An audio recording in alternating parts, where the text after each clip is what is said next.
ಬಸವಣ್ಣನೇ ತಾಯಿ, ಬಸವಣ್ಣನೇ ತಂದೆ, ಬಸವಣ್ಣನೇ ಪರಮ ಬಂಧುವೆನಗೆ. ವಸುದೀಶ ಕಪಿಲ ಸಿದ್ಧ ಮಲ್ಲಿಕಾರ್ಜುನ, ನಿಮ್ಮ ಹೆಸರಿಟ್ಟ ಗುರು ಬಸವಣ್ಣನಯ್ಯ.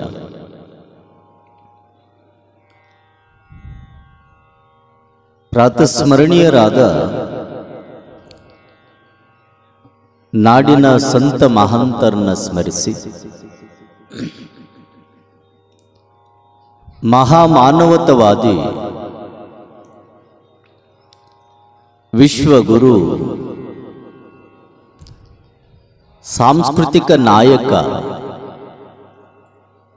ಈ ಭುವಿಯನ್ನ ಪಾವನಗೊಳಿಸಿರುವಂಥ ಪಾವನಾಮೂರ್ತಿ, ಎಲ್ಲ ಶರಣರ ಭಾವಸ್ಫುರಣ ಅಣ್ಣ ಬಸವಣ್ಣನನ್ನ ಸ್ಮರಣೆ ಮಾಡಿ, ಕಲ್ಲು ಕಂಟೆ ದೇವರೆಂದು ಪೂಜಿಸುವ ಭಕ್ತರಿಗೆ ಮಾತನಾಡುವ ದೇವರನ್ನು ಸೃಷ್ಟಿ ಮಾಡಿ ನೀಡಿರುವಂಥ ಹಾನಗಲ್ಲದ ಗುರುಕುಮಾರ ಶಿವಯೋಗಿಯನ್ನು ಸ್ಮರಿಸಿ,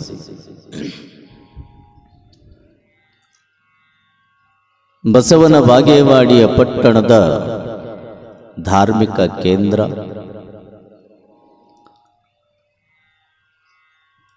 ನಮ್ಮ ಧರ್ಮದ ತಿರುಳನ್ನು ತಿಳಿಸಿ ಭಕ್ತರನ್ನು ಉದ್ಧಾರಗೈತಾ ಇರುವಂಥ ಪಾಠಶಾಲೆ, ಈ ವಿರಕ್ತ ಮಠದ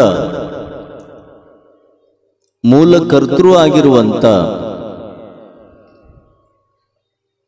ಲಿಂಗೈಕ್ಯ ಶಿವಲಿಂಗ ಶಿವಯೋಗಿಗಳನ್ನು ಸ್ಮರಣೆ ಮಾಡಿ,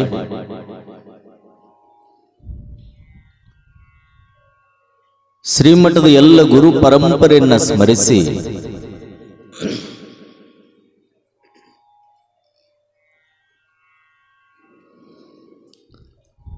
ನಿಮ್ಮೆಲ್ಲರ ಅಚ್ಚುಮೆಚ್ಚಿನ ಗುರುವರ್ಯರು, ನಾಡು ಕಂಡ ಅಪರೂಪದ ವಾಗ್ಮಿಗಳಲ್ಲಿ ಒಬ್ಬರಾದವರು, ಭಕ್ತರ ಮನೆಗಳಲ್ಲಿರದೆ ಭಕ್ತರ ಹೃದಯ ಗದ್ದಿಗೆಯಲ್ಲಿ ವಾಸವಾಗಿರುವಂಥ ಲಿಂಗೈಕ್ಯ ಮುರುಗೇಂದ್ರ ಶಿವಯೋಗಿಯನ್ನು ಸ್ಮರಿಸಿ,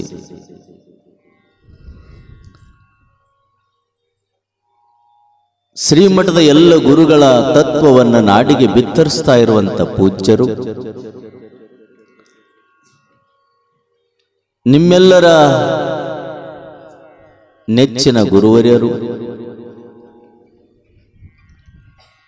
ಬಸವ ಜಯಂತಿಯ ನಿಮಿತ್ತವಾಗಿ 11 ದಿನಗಳ ಪರ್ಯಂತರ ವಚನ ಪ್ರವಚನ ಪ್ರಾರಂಭಗೊಳಿಸಿರುವಂಥ ಪೂಜ್ಯರು, ಮಾತೃ ಸ್ವರೂಪಿಗಳಾಗಿರುವಂಥ ಶ್ರೀಮನ್ ನಿರಂಜನ ಪ್ರಣಮ ಸ್ವರೂಪ ಸಿದ್ಧಲಿಂಗ ಮಹಾಸ್ವಾಮಿಗಳವರ ಪಾದ ಪದ್ಮಗಳಿಗೆ ಭಕ್ತಿಯ ಪ್ರಣಾಮವನ್ನು ಸಮರ್ಪಣೆ ಮಾಡಿ, ನಾದ ನಿನಾದ ಸುನಾದಗಳ ಮುಖಾಂತರ ಸಂಗೀತದ ಸುಧೆಯನ್ನು ಉಣಬಡಿಸ್ತಾ ಇರುವಂಥ ನಮ್ಮ ಕಲಾಬಳಗಕ್ಕೂ ಶರಣೆಂದು, ಈ ಪ್ರವಚನವನ್ನು ಆಲಿಸಿ ನಾವೆಲ್ಲರೂ ಪಾವನರಾಗಬೇಕನ್ನುವಂಥ ಹಂಬಲವನ್ನು ಇಟ್ಕೊಂಡು ಬಂದಿರುವಂಥ ಬಸವನ ಬಾಗೇವಾಡಿಯ ಪಟ್ಟಣದ ಮಹಾಜನಗಳೇ, ಮಾತೆಯರೇ, ಮುದ್ದು ಮಕ್ಕಳೇ, ನಿರೂಪಕರೇ, ಈ ಪ್ರವಚನದ ಸಾರವನ್ನು ನಾಡಿಗೆ ಉಣಬಡಿಸ್ತಾ ಇರುವಂಥ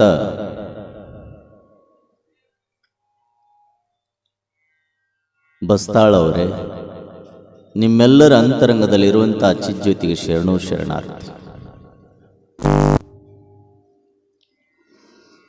ಏನಾರ ಮಾಡು, ಇದಕ್ಕೆ ಪಾಸ್ ಆಗಂಗೆ ಮಾಡಬೇಡ.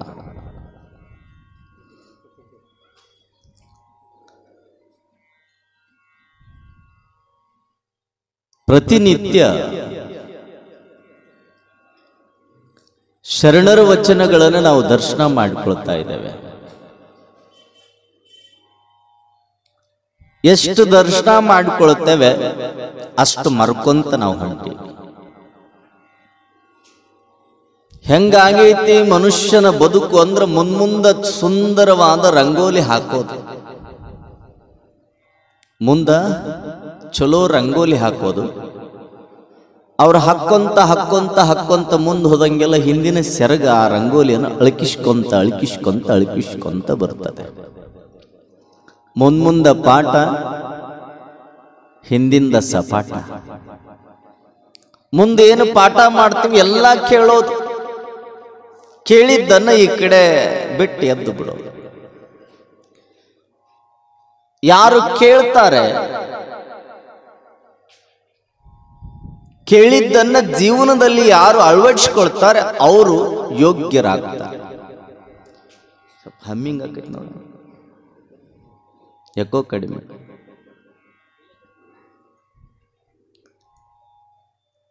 ಯಾರು ಕೇಳಿದ್ದನ್ನ ಬದುಕಿನೊಳಗೆ ಅಳವಡಿಸ್ಕೊಳ್ಳೋದಿಲ್ಲ ಅವರು ಅಯೋಗ್ಯರಾಗ್ತಾರೆ. ನಾವೆಲ್ಲರೂ ಯೋಗ್ಯರಾಗಬೇಕು. ಯೋಗ್ಯರಾದ್ವಿ ಅಂದ್ರೆ ಭಗವಂತ ನಮ್ಮನ್ನು ಬಹಳ ಪ್ರೇಮದಿಂದ ಒಪ್ಪಿಕೊಳ್ಳುತ್ತಾನೆ. ಅಯೋಗ್ಯರಾದ್ರೆ ಭಗವಂತನೂ ಒಪ್ಪೋದಿಲ್ಲ. ನಾವು ಬದುಕುವಂತ ವಾತಾವರಣ ಅದು ಸಹಿತ ನಮ್ಮನ್ನು ಒಪ್ಪೋದಿಲ್ಲ. ಒಂದು ಊರಾಗ ಒಬ್ಬವನು 3 ಗೊಂಬೆ ಮಾರಾಟ ಮಾಡಕ್ ಬಂದಿದ್ದ. ಗೊಂಬೆ ಮಾರಾಟ ಮಾಡಕ್ ಬಂದಿದ್ದ. ಗೊಂಬೆಯನ್ನ ಮಾರಾಟ ಮಾಡಿಕೊಂತ ಯಾವಾಗ ಬಂದ, ಆ ಗೊಂಬೆಗಳಲ್ಲಿ 3 ಗೊಂಬೆ ವಿಶೇಷವಾದ ಗೊಂಬೆಗಳಿದ್ದು. 3 ಗೊಂಬೆ.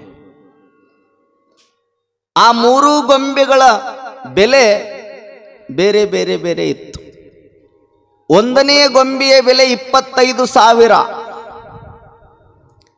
ಎರಡನೆಯ ಗೊಂಬೆಯ ಬೆಲೆ 50,000, ಮೂರನೇ ಗೊಂಬೆ ಬೆಲೆ 1,00,000 ಇತ್ತು. ನೋಡಾಕ ಎಲ್ಲಾ ರೀತಿ ಎಲ್ಲಾ ತರನಾಗಿ ಒಂದೇ ಇತ್ತು ಆ ಗೊಂಬೆ. ಗೊಂಬೆ 25,000, 50,000, 1,00,000 ಗೊಂಬೆಗಳಿದ್ವಲ್ಲ, ನೋಡಲಿಕ್ಕೆ ಅದರ ಬಣ್ಣ, ಅದರ ಆಕಾರ, ಅದು ಎಲ್ಲದೂ ಒಂದೇ ತರ ಇತ್ತು.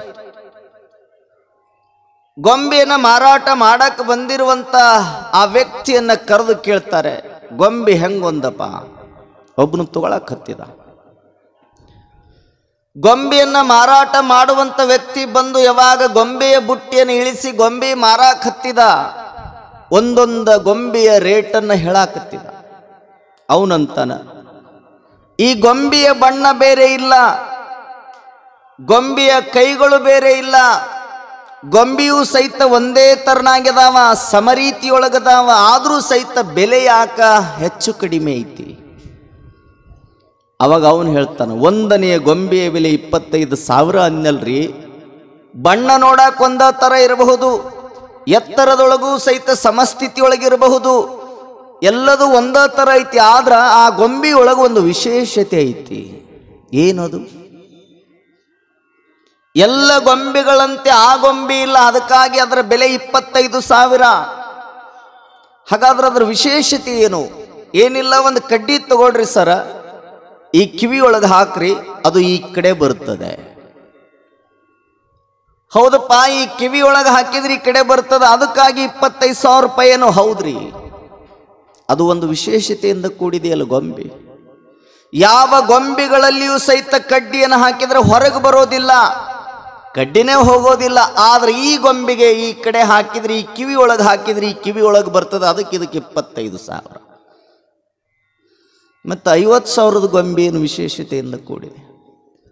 50,000 ಗೊಂಬೆಯೊಳಗ ಈ ಕಡೆ ಕಡ್ಡಿ ಹಾಕಿದ್ರೆ ಅದು ಈ ಕಡೆ ಬರಲ್ರಿ, ಅದು ಈ ಕಡೆ ಕಡ್ಡಿ ಹಾಕಿದ್ರೆ ಅದು ಬಾಯಿಯೊಳಗೆ ಬರ್ತದ, ಅದಕ್ಕೆ 50,000. ಒಂದನೇ ಗೊಂಬೆದು ಈ ಕಡೆ ಕಿವಿಯೊಳಗೆ ಬರ್ತದ, 25,000. ಎರಡನೇ ಗೊಂಬೆದು ಈ ಕಡೆ ಕಡ್ಡಿ ಹಾಕಿದ್ರೆ ಬಾಯಿಯೊಳಗೆ ಬರ್ತದ, ಇದಕ್ಕೆ 50,000. ಮತ್ತು ಮೂರನೇ ಗೊಂಬಿಗೆ 1,00,000 ಅಂತೀಯಲ್ಲ, ಅದರದ್ದೇನು ವಿಶೇಷತೆ ಅಂತ ಕೇಳಿದ್ರೆ ಅವನು ಹೇಳ್ತಾನೆ, ಒಂದು ಕಡೆ ಕಡ್ಡಿಯನ್ನು ಹಾಕಿದ್ರೆ ಆ ಕಡ್ಡಿ ಈ ಕಡೆ ಬರೋದಿಲ್ಲ, ಬಾಯೊಳಗೆ ಬರೋದಿಲ್ಲ, ಆ ಕಡ್ಡಿ ನೆತ್ತಿಯೊಳಗೆ ಬರ್ತದ, ಅದಕ್ಕೆ 1,00,000 ಅಂತ ಹೇಳ್ತಾನೆ ಆ ವ್ಯಕ್ತಿ. ಎದಕ್ಕೆ ಹೊಡೆದ್ರಿ ಚಪ್ಪಾಳಿ? ಹೊಡಿ ಅಂದರ್ ಬರ್ರಿ ಅಜ್ಜರ ಹೊಡೆದು ಬಿಡ್ತೀವಿ. ಅರ್ಧ ಮರ್ಧ ಅಂತಾರಲ್ಲ ಹಿಂಗ. ಎಷ್ಟು ವಿಶೇಷ ಐತಿ ಮಂದಿ ಅಂದ್ರ ಪೂರ್ಣ ತಿಳ್ಕೊಳಂಗಿಲ್ಲ, ಅರ್ಧ ಮರ್ಧ ತಿಳ್ಕೊಳ್ಳೋದದ, ಹುರ್ರಿ ಅಂತ ಚಪ್ಪಾಳಿ ಹೊಡೆಯೋದದ.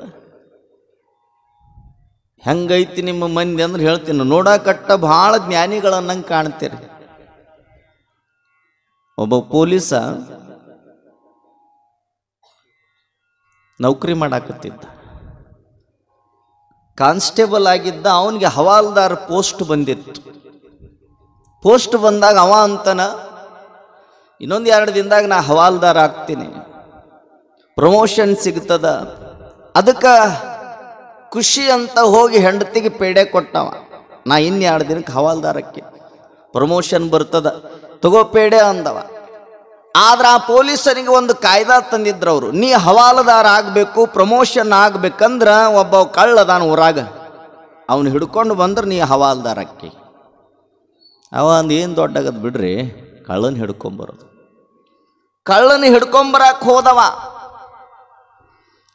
ಹೋದ. ಇವತ್ತೇನು ಮಳೆ ಆಗಿತ್ತಲ್ಲ ನೋಡ್ರಿ, ಎಷ್ಟು ವಿಶೇಷ. ಬಾಗೇವಾಡಿ ಒಳಗೆ ದಿನ ಪ್ರವಚನ 10ಕ್ಕಿಂತ ಮುಂಚೆ ಮಳೆ ಅಕ್ಕದ, ಆಮೇಲೆ ಪ್ರವಚನ ಟೈಮಿಗೆ ನಿಂತು ಬಿಡ್ತದೆ. ನಾನು ಒಂದು ದಿನ ರಜಾ ಮಾಡ್ಬೇಕಂತೀನಿ, ಆದ್ರೆ ಕೇಳವಲ್ದದು, ಆ ಟೈಮಿಗೆ ನಿಂತು ಬಿಡ್ತದೆ.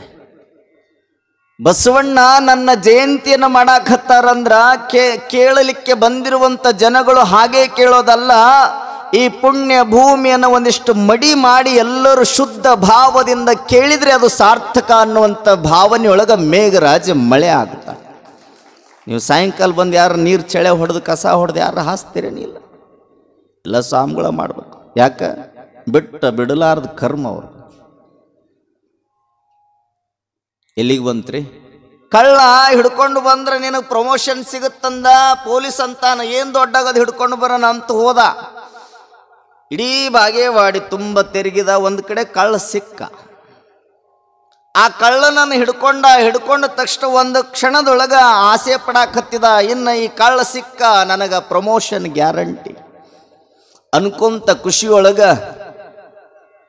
ಅವನು ಹಿಡ್ಕೊಂಡು ಬರುವಾಗ ಮಳೆ ಬಂತು. ಸ್ವಲ್ಪ ಮಳೆ ಬಂತು. ಯಾವಾಗ ಮಳೆ ಬಂತು ಅವಾಗ ಪಕ್ಕದಾಗಿರುವಂಥ ಕಳ್ಳಂತಾನ ಪೊಲೀಸರ ಮಳೆ ಬಂತು. ಏನೋ ಮಗನ, ಪೊಲೀಸರು ಮಾತಾ ಬೇರೆ ರೀ. ಏನೋ ಮಗನ, ನನಗೆ ಕಾಣೋದಿಲ್ಲ, ನನಗೆ ಕಣ್ಣು ಅಲ್ರಿ, ನಿಮಗೂ ಕಾಣ್ತದ ನನಗೂ ಕಾಣ್ತದ, ಆದ್ರೆ ನಿಮ್ಮ ಎಲ್ಲ ಬಟ್ಟೆಗಳು ತೊಯ್ತಾವ್ರಿ ಪೊಲೀಸರ. ದಯವಿಟ್ಟು ಮಳೆ ಬಂದದಲ್ಲ, ನೀವು ಇಲ್ಲೇ ನಿಂತ್ರ ಮನೆಗೆ ಹೋಗಿ ಛತ್ರಿ ತರ್ತೀನಿ ಅಂದವ. ಕೊಡಿ ತರ್ತೀನಿ ಅಂದ. ಯಾವಾಗ ಕೊಡಿ ತರ್ತೀನಿ ಅಂದ ಅವಾಗ ಅವನಂತ ಪೊಲೀಸ್ ಹೋಗಗರ, ಸುಮ್ಮ ಯಾಕೆ ತೊಯ್ಸ್ಕೊಳ್ಳೋದು, ಛತ್ರಿ ತಗೊಂಡು ಬಂದೆ ಅಂದ್ರೆ ಇಬ್ರು ಸೇರಿ ಸ್ಟೇಷನ್ಗೆ ಹೋಗೋಣ ಅಂದ. ಕೈ ಬಿಟ್ಟ. ಅವ ಹೋದ, ಅವ ಹೊಳ್ಳಿ ಬರಲೇ ಇಲ್ಲ. ಕೈಯಾಗ ಕಳ್ಳ ಸಿಕ್ಕಾಗ ಕೈ ಬಿಟ್ರೆ ಮತ್ತೆ ಬಂದು ಕೈಯಾಗ ಸಿಗ್ತಾನೇನ್ರಿ? ಅವ ಸಿಗುದು. ಪೊಲೀಸರಿಗೆ ಅನಿಸ್ತು, ಬಂದು ಏನದು ಕೈಗೆ ಬಂದು ತುತ್ತು ಬಾಯಿಗೆ ಬರಲಿಲ್ಲಲ್ಲ. ಪ್ರಮೋಷನ್ ಸಿಗ್ತಿತ್ತು, ಅದು ಹೋಯ್ತಲ್ಲ ಹಾಳಾಗಿ, ಕಳ್ಳನನ್ನು ಕೈ ಬಿಟ್ಟೆ ಅಂತ ತಿಳ್ಕೊಂಡು ಮತ್ತೆ ಹೋದ. ಮತ್ತೊಂದು ಸಾರೆ ಬಂತು, ಮತ್ತೆ ಅನೌನ್ಸ್ ಆಯ್ತು, ನೀನು ಮತ್ತೆ ಪ್ರಮೋಷನನ್ನು ಹೊಂದಬೇಕು ಅಂದ್ರೆ ಮತ್ತೆ ಅದೇ ಕಳ್ಳನ ಹಿಡ್ಕೊಂಡು ಬಾ. ಆಯ್ತು, ಈ ಸರಿ ಅವು ಏನಾರ ಆಗಲಿ ಗಟ್ಟಿಗೆ ಹಿಡ್ಕೊಂಡು ಬರೋಣಂತ ಹೋದ. ಸಿಕ್ಕ.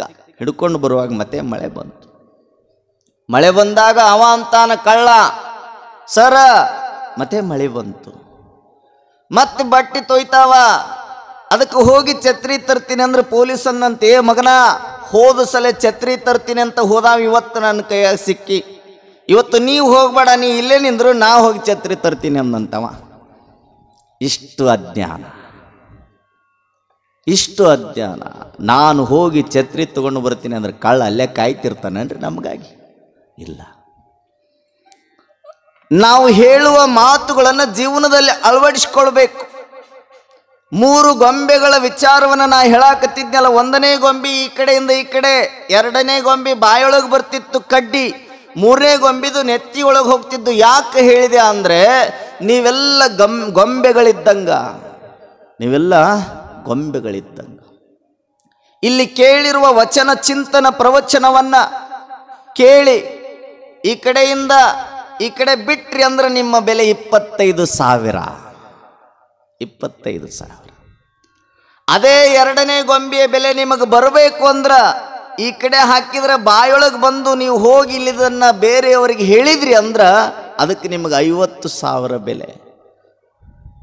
ಇನ್ನು ಮೂರನೇ ಗೊಂಬೆ ನೀವೇನು ಕೇಳಿರ್ತೀರಲ್ಲ, ಕೇಳಿದ್ದನ್ನ ಹೇಳೋದು ಬೇಡ, ಬಿಡೋದು ಬೇಡ, ನಿಮ್ಮ ನೆತ್ತಿಗೆ ಏರಿಸಿಕೊಂಡು ನಿಮ್ಮ ಬದುಕಿನೊಳಗೆ ಸುಂದರವಾದ ಕ್ಷಣಗಳನ್ನು ಕಳೆದ್ರಿ ಅಂದ್ರೆ ನಿಮಗೆ ಬೆಲೆ 1,00,000. ಅದರಂತೆ ನೀವು ಭಗವಂತನಿಗೆ, ಬಸವಣ್ಣನಿಗೆ ಬಹಳ ಹತ್ತಿರ ಹಾಕಿರಿ ಅನ್ನೋದಕ್ಕಾಗಿ ನೀವು ಯಾವ ಗೊಂಬೆಗಳಾಗಬೇಕಂದ್ರೆ ಮೂರನೇ ಗೊಂಬೆ ಆಗಬೇಕು. ನಿಮ್ಮ ಜೀವನದೊಳಗೆ ನೀವು ಅಳವಡಿಸಿಕೊಳ್ಬೇಕು. ಕೇಳಿದ್ದನ್ನು ಬದುಕಿನೊಳಗೆ ತಿಳ್ಕೊಂಡು ನಡಿಬೇಕು.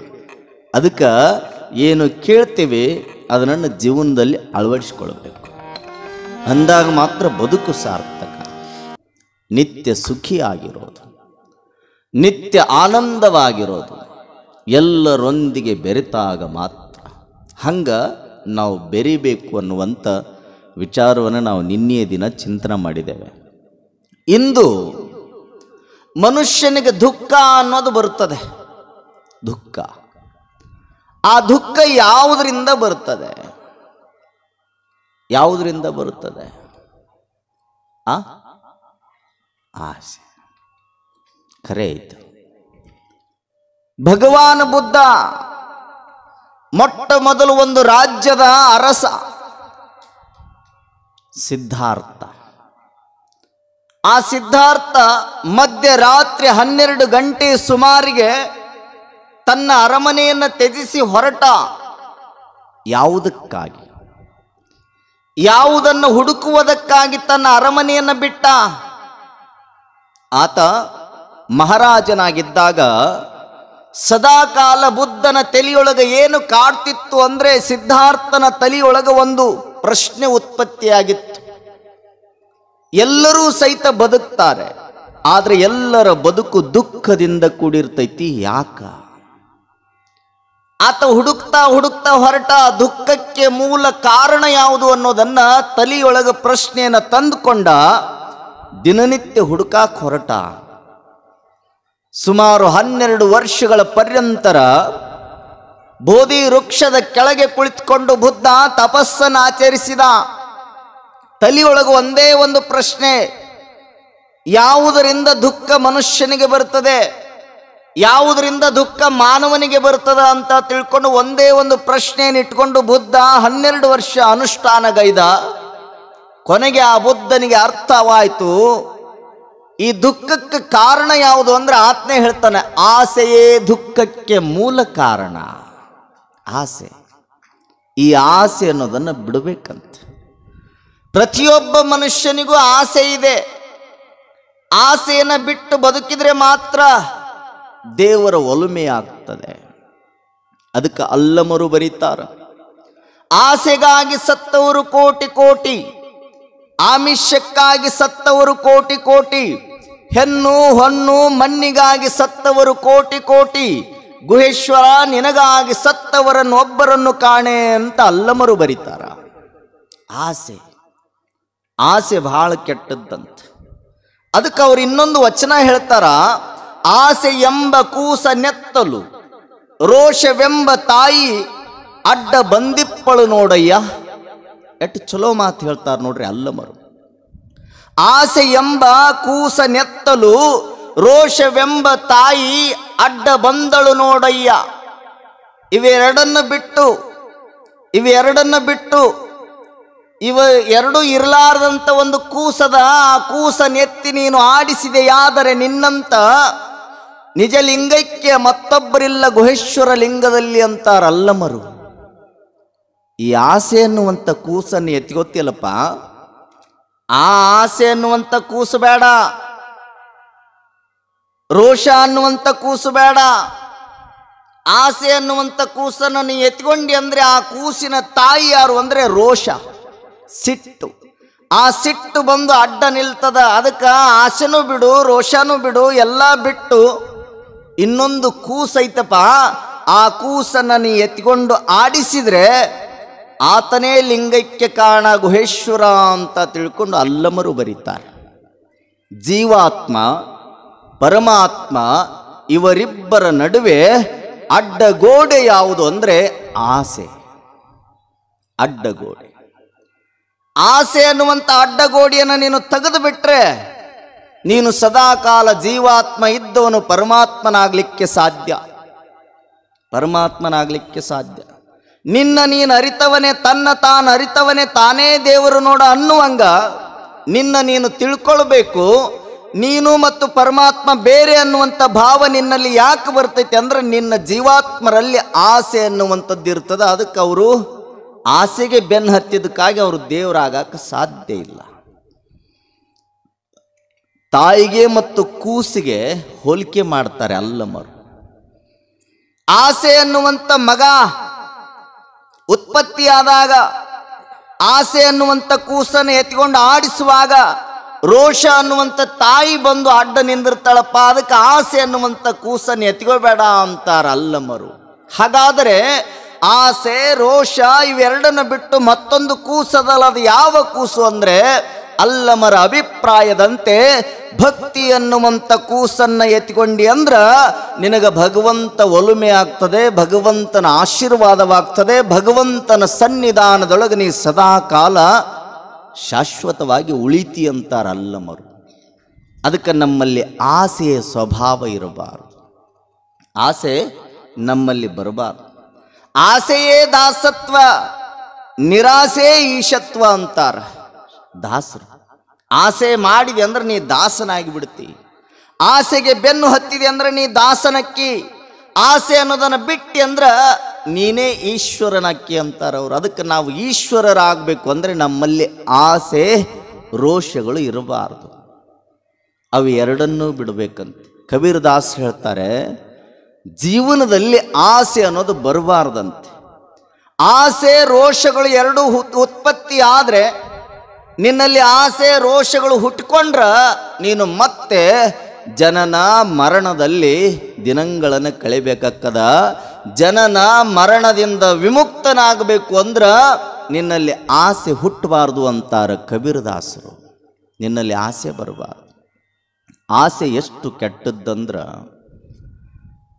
ಈ ಭೂಮಿಯ ಮೇಲೆ ಆಸೆಯನ್ನು ರಕ್ತ ಬೀಜನಿಗೆ ಹೋಲಿಸ್ತಾರೆ. ರಕ್ತ ಬೀಜ ಅಂದ್ರೆ ರಾಕ್ಷಸ, ರಕ್ತ ಬೀಜ ಅಂದ್ರೆ ರಾಕ್ಷಸ. ದೇವಿಯ ಪುರಾಣದಲ್ಲಿ ಬರುವಂತ ರಕ್ತ ಬೀಜನಿಗೆ ಆಸೆಗೆ ಹೋಲಿಸ್ತಾರ. ಯಾಕಂದ್ರ ಒಂದು ಹನಿ ರಕ್ತ ಭೂಮಿಗೆ ಬಿದ್ದರೆ 1000 ಜನ ರಕ್ತ ಬೀಜಾಸುರರು ಉತ್ಪತ್ತಿಯಕ್ಕಿದ್ರಂತ. ಹಂಗ ಮನುಷ್ಯನ ಮನಸ್ಸಿನೊಳಗೆ ಆಸೆ ಅನ್ನೋದು ಒಂದು ಸಾರಿ ಹುಟ್ಟಿತು ಅಂದ್ರ 1000 ಆಸೆಗಳು ಉತ್ಪತ್ತಿ ಅಕ್ಕವ.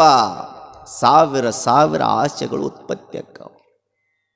ನಾವು ಹುಟ್ಟಿದಾಗಿನಿಂದ ಹಿಡ್ಕೊಂಡು ನಮ್ಮ ಕೈಯೊಳಗ ಬಿಸ್ಕತ್ ಕೊಡ್ತಾರ, ನಮ್ಮ ಕೈಯೊಳಗ ಚಾಕ್ಲೇಟ್ ಕೊಡ್ತಾರ, ಅವು ಎಲ್ಲವನ್ನ ಕೊಟ್ಟು ಆಸೆಯಿಂದಲೇ ನಮ್ಮನ್ನು ಎತ್ತರನ್ನಾಗಿ ದೊಡ್ಡವರನ್ನಾಗಿ ಮಾಡಿರ್ತಾರೆ ತಂದೆ ತಾಯಿಗಳು. ಹುಟ್ಟಿದಾಗಿನಿಂದ ಹಿಡ್ಕೊಂಡು ಆಸೆಗೆ ಬಲಿಯಾಗಿರ್ತೀವಿ ನಾವು. ಚಾಕ್ಲೇಟ್ ಕೊಡ್ತಾರ, ಬಿಸ್ಕಟ್ ಕೊಡ್ತಾರ, ಬ್ರೆಡ್ ಕೊಡ್ತಾರ, ಎಲ್ಲ ಕೊಟ್ಟು ಆಸೆ ಹಚ್ಚಿ ನಮ್ಮನ್ನು ಬೆಳೆಸಿರ್ತಾರ. ಕೊನೆಗೆ ನಮ್ಮ ಆಸೆ ಏನಾಗ್ತದಂದ್ರೆ ಮದುವೆ ಮಾಡಿಕೊಳ್ಬೇಕು, ಅದು ಒಂದು ಆಸೆನೇ. ಮದುವೆ ಆದಮೇಲೆ ಚಲೋ ಮಕ್ಕಳಿಗೆ ಜನ್ಮವನ್ನು ನೀಡಬೇಕು, ಮಕ್ಕಳನ್ನು ಚಲೋ ಓದಿಸ್ಬೇಕು. ಇವೆಲ್ಲವೂ ಆಸೆಗಳು ಉತ್ಪತ್ತಿ ಆಗ್ತಾವಂದ್ರೆ ಹುಟ್ಟಿನಿಂದ ಹಿಡ್ಕೊಂಡು ನಾವು ಸಾಯುವವರೆಗೂ ಬರೀ ಆಸೆಯೊಳಗನೆ ಬದುಕ್ತೀವಿ. ಅದಕ್ಕೆ ಆಸೆ ಇರಬಾರ್ದಂತೆ. ಒಂದು ಆಸೆ ಏನು ಮಾಡ್ತದಂದ್ರೆ ಅವನಿಗೆ ಬಂಗಾರದ ಆಸೆ ಇರಲಿ, ಭೂಮಿಯ ಆಸೆ ಇರಲಿ, ಹೆಣ್ಣಿನ ಆಸೆ ಇರಲಿ, ಯಾವುದೇ ಆಸೆ ಇದ್ರೂ ಸಹಿತ ಆಸೆ ನಮಗೇನು ಮಾಡ್ತದಂದ್ರೆ ರೋಷವನ್ನು ತರ್ತದಂತೆ, ರೋಷವನ್ನು ತರುತ್ತದೆ. ನಾವು ಯಾವುದನ್ನು ಆಸೆ ಪಟ್ಟು ಖರೀದಿ ಮಾಡ್ತೇವೆ, ಯಾವುದನ್ನು ಆಸೆ ಪಟ್ಟು ಕೊಂಡುಕೊಳ್ತೇವೆ, ಅದು ಸಿಕ್ಕರೆ ಖುಷಿಯಾಗಿರ್ತೀವಿ. ಹೌದಾ? ಏನೋ ಒಂದು ತಗೊಳಕ್ಕೆ ಹೋಗ್ತೀರಿ ಅಂಗಡಿ ಒಳಗೆ, ಆಸೆಯ ಪಟ್ಟು ತಗೊಳ್ಳುವಾಗ ಅದು ಸಿಕ್ತು ಅಂದ್ರೆ ಬಹಳ ಖುಷಿಯಿಂದ ಇರ್ತೇವೆ. ಅದು ಸಿಗಲಿಲ್ಲ ಅಂದರೆ ನಮ್ಮಲ್ಲಿ ರೋಷ ಬರ್ತದೆ, ಸಿಟ್ಟು ಬರ್ತದೆ. ಸಿಗಲಿಲ್ಲಿದು. ಯಾವಾಗ ಸಿಟ್ಟು ಉತ್ಪತ್ತಿ ಆಗ್ತದೆ ಅವಾಗ ಮನಸ್ಸು ಕೆಟ್ಟು ಅನಾಹುತಗಳು ಅವಘಡಗಳಾಗ್ತವೆ ಅಂತ ಹೇಳ್ಕೊಂತ ಹೋಗ್ತಾರೆ ಶರಣರು. ಅದಕ್ಕಾಗಿ ನಮ್ಮಲ್ಲಿ ಆಸೆ ಅನ್ನೋದು ಹುಟ್ಟಬಾರದು. ಹುಬ್ಬಳ್ಳಿಯೊಳಗ ಒಂದು ಘಟನಾ ನಡೀತದೆ. ತಂದೆ ಏನು ಮಾಡ್ತಾನಂದ್ರೆ ಸುಂದರವಾದ ಒಂದು ಅಲ್ಟೋ ಕಾರು ತಂದಿರ್ತಾನೆ, ಹೊಸ ಆಸೆಯಿಂದ. ಯಾವಾಗ ತಂದೆ ಆಸೆಯಿಂದ ಅಲ್ಟೋ ಕಾರ್ ತಗೊಂಡು ಬಂದ, ತಗೊಂಡು ಬಂದು ಅವ ಏನು ಮಾಡಿದ ಅಂದ್ರೆ ಮನೆ ಮುಂದೆ ನಿಲ್ಲಿಸಿದ. ಹೊಸದು ಆಗ ತಾನೇ ಶೋರೂಮಿನಿಂದ ತೆಗೆದುಕೊಂಡು ಬಂದು ಮನೆ ಮುಂದೆ ನಿಂದಿರಿಸಿ ಸುಂದರವಾಗಿ ಆ ಅಲ್ಟೋ ಕಾರನ್ನು ಪೂಜೆ ಮಾಡಬೇಕು ಅಂತ ಆನಂದದಿಂದ, ಆಸೆಯಿಂದ, ಖುಷಿಯಿಂದ ಪೂಜೆ ಮಾಡಕ್ಕೆ ತಯಾರು ಮಾಡಕತ್ತಿದ್ದ. ಹೊಸದಾಗಿರುವಂಥ ಅಲ್ಟೋ ಕಾರನ್ನು ನೋಡಿದ. ಅವನ ಮಗ 7-8 ವರ್ಷದ ಮಗ ಇತ್ತು. ಆ ಮಗನ ನೋಡಿದ ಮೇಲೆ ಮಗನಿಗೆ ಹೇಳ್ತಾನಪ್ಪ, ಪ್ರೀತಿಯಿಂದ ಆಸೆಯಿಂದ ಈ ಕಾರು ತಂದಿನಿ ನೋಡಂದಾಗ ಆ ಹುಡುಗ ಏನು ಮಾಡಿತ್ತಂದ್ರ ಒಂದು ಕಲ್ಲು ತಗೊಂಡು ಹಿಂದೆ ಗೀಚಿ ಬಿಟ್ಟಿದ್ದ. ಹೊಸ ಕಾರಿಗೆ ಯಾವಾಗ ಗೀಚಿದ್ದ ತಂದೆಗೆ ರೋಷ ಬಂತು. ಒಂದು ಕಟ್ಟಿಗೆಯನ್ನು ತೆಗೆದುಕೊಂಡು ಆ ಹುಡುಗನ ತಲೆಗೆ ಹೊಡೆದು ಬಿಟ್ಟ. ಹೊಸ ಕಾರಿಗೆ ಗೀಚ್ ಹಾಕ್ಯಾನಲ್ಲಿವ ಅಂತ ಸಿಟ್ಟಿನಿಂದ ತಲೆಗೆ ಹೇಟು ಹಾಕಿದಾಗ ಆ ಹುಡುಗ ಅಲ್ಲೇ ಸತ್ತಿತ್ತು. ತಂದೆ ಅಂತಾನ, ಸಿಟ್ಟಿನ ಕೈಯೊಳಗ ಬುದ್ಧಿ ಕೊಟ್ಟೆ, ಮುದ್ದಾದ ಮಗನನ್ನ ಕಳ್ಕೊಂಡಿನಲ್ಲ, ಆ ಹುಡುಗ ಏನು ಮಾಡ್ಯಾನ, ಏನು ಗೀಚಾನ ಅಂತ ಸತ್ತ ಮೇಲೆ ಹಿಂದು ಹೋಗಿ ನೋಡಿದರ ಆ ಹುಡುಗ ಏನು ಬರ್ದಿತ್ತಂದ್ರ ಐ ಲವ್ ಯು ಪಪ್ಪ ಅಂತ ಬರ್ದಿತ್ತದು. ಐ ಲವ್ ಯು ಪಪ್ಪ.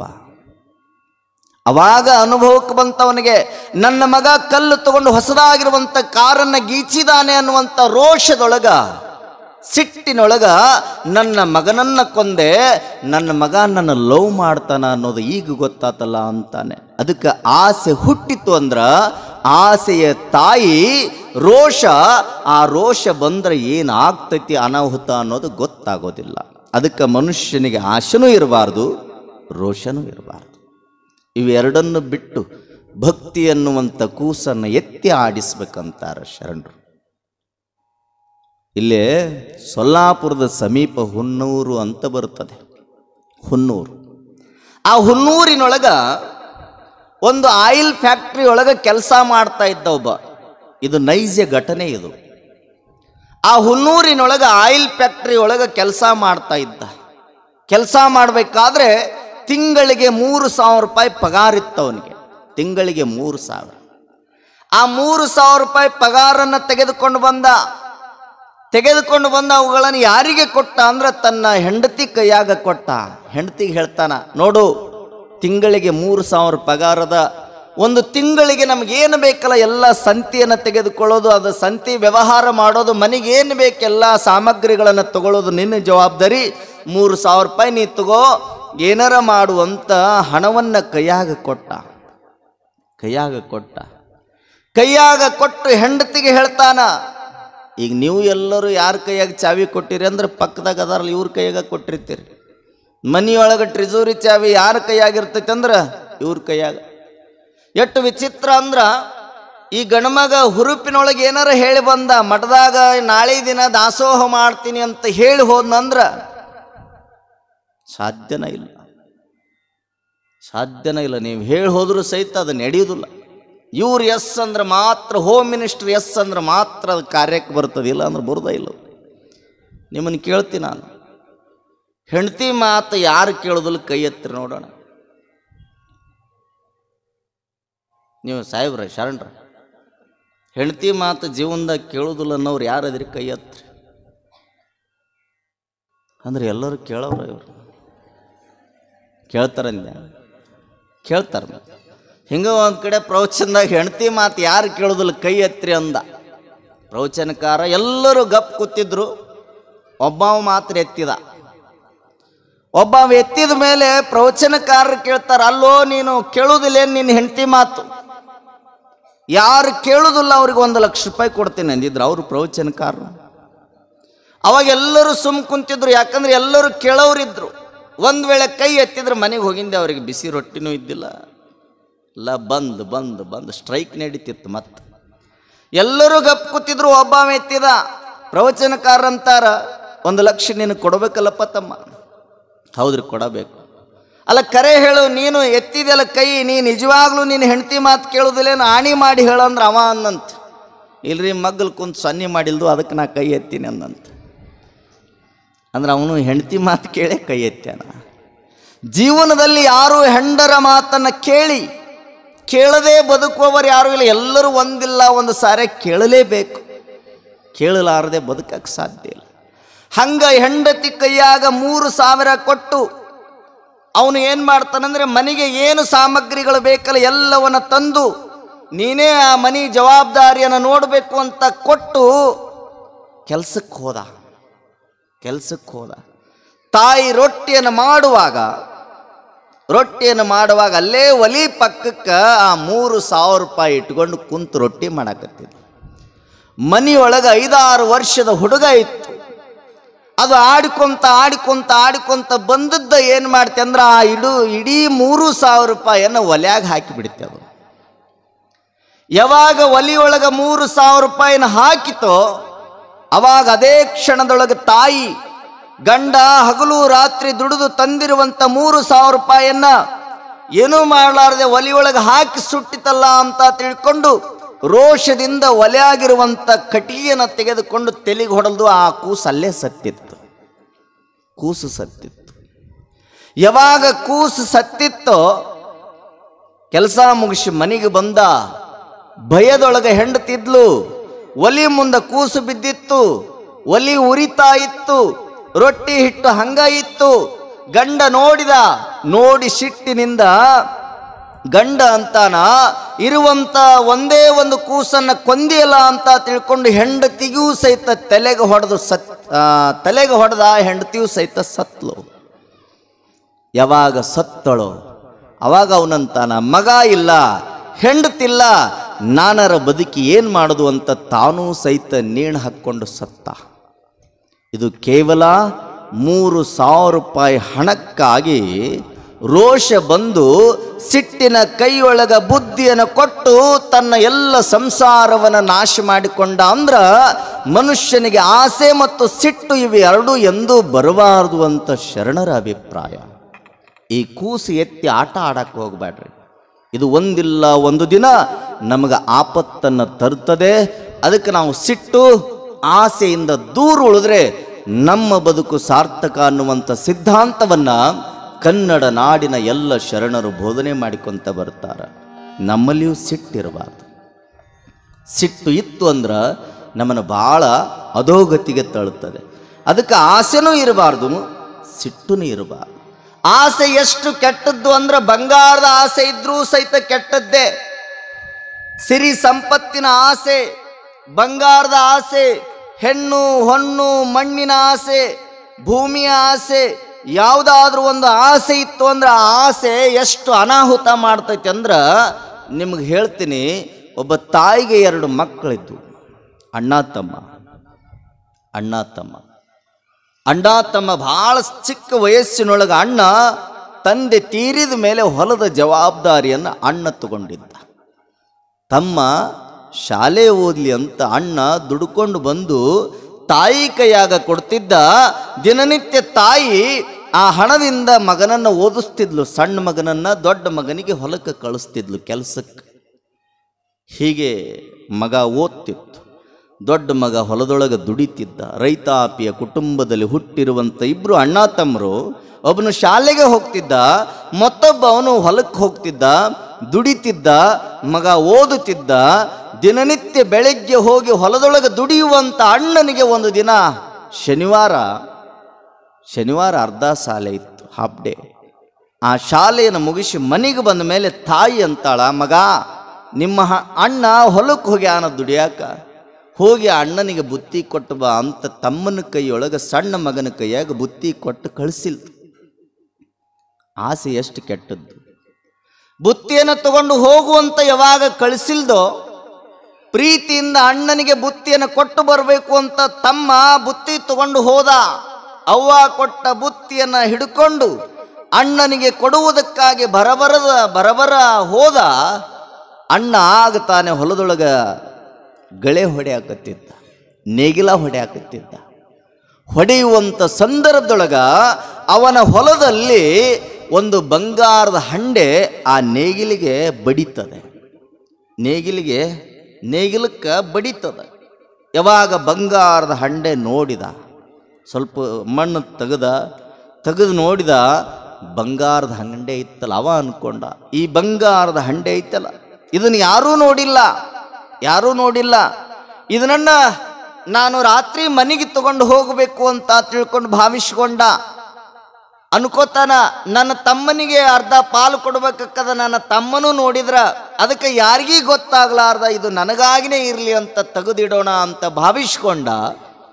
ಅಷ್ಟೊತ್ತಿಗೆ ಮಣ್ಣು ಮುಚ್ಚಬೇಕನ್ನೋದ್ರೊಳಗಾಗಿನೇ ತಮ್ಮ ಓಡಿ ಬಂದ ಮೇಲೆ, ಅಣ್ಣ ಏನು ಮಾಡಾಕತ್ತಿ, ನಾ ನೋಡಿದೆ ಅಂತ ಕೈ ಒಳಗೆ ಬುತ್ತಿ ಕೊಟ್ಟು ನಾ ನೋಡೀನಿ ಅಂತ ಯಾವಾಗ ಹೇಳಿದ, ಅವ್ವ ಕೊಟ್ಟ ಬುತ್ತಿಯನ್ನು ಕೈಯಾಗಿಸ್ಕೊಂಡ. ತಮ್ಮ ಬುತ್ತಿ ಕೊಟ್ಟು ಮರಳಿ ಮನೆ ಕಡೆ ಹೋಗಬೇಕಾದ್ರೆ ಹಿಂದೆ ತಿರುಗಿ ನೋಡಲಿಲ್ಲ.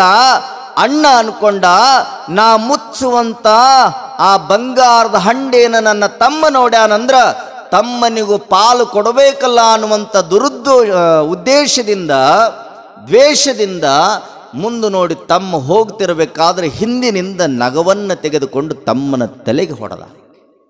ಕಾರಣ ಬಂಗಾರದ ಆಸೆಗಾಗಿ. ಯಾವಾಗ ತಮ್ಮ ವಿಲಿ ಅಂತ ಒದ್ದಾಡಿ ಸತ್ತ, ಆದರೂ ಸಹಿತ ಕನಿಕರ ಬರಲಿಲ್ಲ. ಆಸೆ ಹಾಗೆ ಮಾಡುತ್ತದೆ. ಆ ಕ್ಷಣದೊಳಗೆ ಆಸೆ ಅನ್ನೋದು ಏನೇನು ಜೀವ ತಗೊಳ್ತೈತಿ ಹೇಳಕ್ಕಾಗೋದಿಲ್ಲ. ಆಸೆ ಯಾವಾಗ ಹುಟ್ಟಿತೋ, ಬಂಗಾರ ನನ್ನ ಸ್ವತ್ತಾಗಬೇಕು, ಎಲ್ಲದು ನನಗೇ ಉಳಿಬೇಕು ಅನ್ನುವಂಥ ಸ್ವಾರ್ಥ ಮನೋಭಾವ ಬಂದಿರುವಂಥ ಅಣ್ಣ ತಮ್ಮನನ್ನ ಕೊಂದು ಮೇಲೆ ಅವನ ಶವವನ್ನು ತೆಗೆದುಕೊಂಡ. ದೂರದಲ್ಲಿರುವಂಥ ಬಣವಿಯೊಳಗೆ ಹೋಗಿ ಅದನ್ನು ಮುಚ್ಚಿದ. ಸಾಯಂಕಾಲ 6 ಆತು. ಮನೆಗೆ ಗಳೆ ಹೊಡೆದು ನೇಗಿಲ ಹೊಡೆದು ಮನೆಗೆ ಬಂದ. ಮಗನನ್ನು ಕೇಳ್ತಾಳೆ ತಾಯಿ, ತಮ್ಮ ನಿಮ್ಮ ತಮ್ಮ ಇನ್ನೂ ಬಂದಿಲ್ಲ, ನಿನಗೆ ಬುತ್ತಿ ಕೊಡಕ್ಕೆ ಹೋದಾವ, ಎಲ್ಲಿದಾನ ಅಂತ ಕೇಳಿದ್ರೆ ಅವನು ಹೇಳ್ತಾನೆ, ಇಲ್ಲೇ ಎಲ್ಲರ ಅವರು ಗೆಳೆಯರ ಹತ್ರ ಆಡ್ತಿರ್ಬೋದು, ಬರ್ತಾನ್ ತಗೋ ಅಂತ ಹೀಗೆ ಸಮಯವನ್ನು ಕಳೆದ. ರಾತ್ರಿ 10 ಆತು. ಮಗ ಬರಲಿಲ್ಲ. ಯಾವಾಗ ಮಗ ಬರಲಿಲ್ಲ ತಾಯಿಗೆ ಚಿಂತೆ ಆಯ್ತು, ನಿದ್ದೆ ಹತ್ತಲಿಲ್ಲ. ಇರೋದು 2 ಮಕ್ಕಳು, ಒಂದು ಮಗ ಅದಾನ, ಇನ್ನೊಬ್ಬ ಮಗ ಇಲ್ಲ ಅಂದ್ರೆ ನೋವು ಆಗ್ತದಂತ ತಿಳ್ಕೊಂಡು ನೋವಿನೊಳಗ ಊಟ ಬಿಟ್ಲು, ಎಲ್ಲ ಬಿಟ್ಲು. ಹಗಲು ರಾತ್ರಿ ಸಣ್ಣ ಮಗನಿಗಾಗಿ ಕಾಯಕತ್ತಿಲ್ದು, ಚಿಂತೆ ಮಾಡಾಕತ್ತಿಲ್ದು. ಬೆಳಕು ಹರಿತು.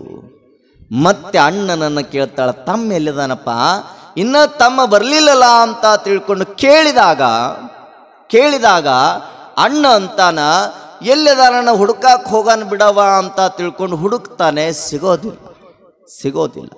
ಯಾವಾಗ ಸಿಗಲಿಲ್ಲ, ಇತ್ತ ತನ್ನ ಪಾಡಿಗೆ ಬಂಗಾರದ ವ್ಯಾಮೋಹದಲ್ಲಿರುವಂಥ ಅಣ್ಣ ಹೊಲಕ್ಕೆ ಹೋದ. ತಾಯಿ ಆಗ ಬರ್ತಾನ, ಈಗ ಬರ್ತಾನಂತ ದುಃಖದೊಳಗ ನೋವಿನೊಳಗ ಬುತ್ತಿಯನ್ನು ಮಾಡಿಕೊಂಡು ಹೊಲಕ್ಕೆ ತಗೊಂಡು ಹೋಲ್ದು. ಹೊಲದೊಳಗ ಮಗ, ಹಿರಿಯ ಮಗ ನೇಗಿಲ ಹೊಡಿತಿದ್ದ. ವ್ಯವಸಾಯ ಮಾಡುವಂಥ ಮಗನನ್ನು ನೋಡಿಲ್ದು, ನನ್ನ ಮಗ ದುಡಿತಾ ಇದ್ದಾನೆ ಅನ್ನುವಂಥ ಖುಷಿಯೊಳಗ ಬುತ್ತಿಯನ್ನು ಕೊಟ್ಲು. ಮಗ ನೀವು ಊಟ ಮಾಡಪ್ಪ, ಇಲ್ಲವಾ ತಮ್ಮ ಬಂದಿಲ್ಲ ಅಂದ್ರೆ ನಾವು ಉಣ್ಣೋದಿಲ್ಲ ಅಂತ ಕೆಟ್ಟ ಭಾವನೆಯಿಂದ, ಒಳ್ಳೆಯ ಭಾವ ಬರಲಿಲ್ಲ, ನಾವು ಉಣ್ಣೋದಿಲ್ಲ, ಊಟ ಮಾಡೋದಿಲ್ಲ ಅಂತ ತಿಳ್ಕೊಂಡು ತಾಯಿಗೆ ಹೇಳಿದ. ಆದರೂ ಸಹಿತ ಒಳಗೇನಿತ್ತು ಅಂದರೆ ಬಂಗಾರದ ಆಸೆ ಇತ್ತು. ತಾಯಿ ಅಂತಾಳೆ, ಎಲ್ಲಿ ಹೋಗಿರ್ಬೋದು, ನಿನ್ನೆ ಬುತ್ತಿ ಕೊಡಲಿಕ್ಕೆ ಬಂದಿರುವಂಥ ಮಗ ಮರಳಿ ಮನೆಗೆ ಬಂದಿಲ್ಲ ಅಂದ್ರೆ ಏನಾಗಿದೆ ಅಂತ ತಿಳ್ಕೊಂಡು ವಿಚಾರ ಮಾಡಿ ತಿರುಗಿ ಹೊಳ್ಳಿ ಎಲ್ಲಿ ನೋಡ್ತಾಳಂದ್ರೆ ಬಣವಿ ಕಡೆ ನೋಡ್ತಾಳೆ. ಯಾವಾಗ ಬಣವಿಯತ್ತ ನೋಡಿಲ್ದೋ ಆ ಕ್ಷಣದೊಳಗೆ ಆ ಹುಡುಗನ ದೇಹದಲ್ಲಿರುವಂಥ ರಕ್ತ ಹರಿದು ಹೊರಗೆ ಬಂದಿರ್ತದೆ. ಬಣವಿಯನ್ನು ತೆರಿತಾಳೆ, ತನ್ನ ಚಿಕ್ಕ ಮಗನ ಹೆಣವನ್ನು ನೋಡ್ತಾಳ.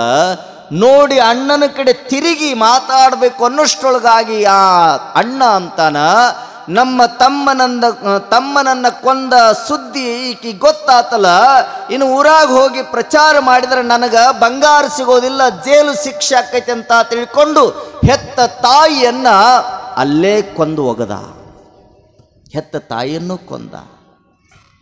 ಕೊನೆಗೆ ತಾಯಿಯ ಪ್ರಜ್ಞೆ ಇಟ್ಕೊಳ್ಳಿಲ್ಲ, ತಮ್ಮನ ಪ್ರಜ್ಞೆನಿಟ್ಕೊಳ್ಳಿಲ್ಲ, ಒಟ್ಟಾರೆ ಬಂಗಾರದ ಆಸೆಗಾಗಿ ತಾಯಿ ಕೊಂದ, ತಮ್ಮನ ಕೊಂದ. ಖುಷಿಯೊಳಗ ಬಂಗಾರ ಸಿಕ್ಕಿದೆ ಅಂತ ತಿಳ್ಕೊಂಡು ಇನ್ನೇನು ತಗೊಂಡು ಮನೆಗೆ ಹೋಗ್ಬೇಕನ್ನೋದ್ರೊಳಗಾಗಿ ದಾರಿಯ ಮಧ್ಯದೊಳಗೆ 4 ಜನ ಕಳ್ಳರು ಅವನನ್ನು ಅಟ್ಯಾಕ್ ಮಾಡಿದರು.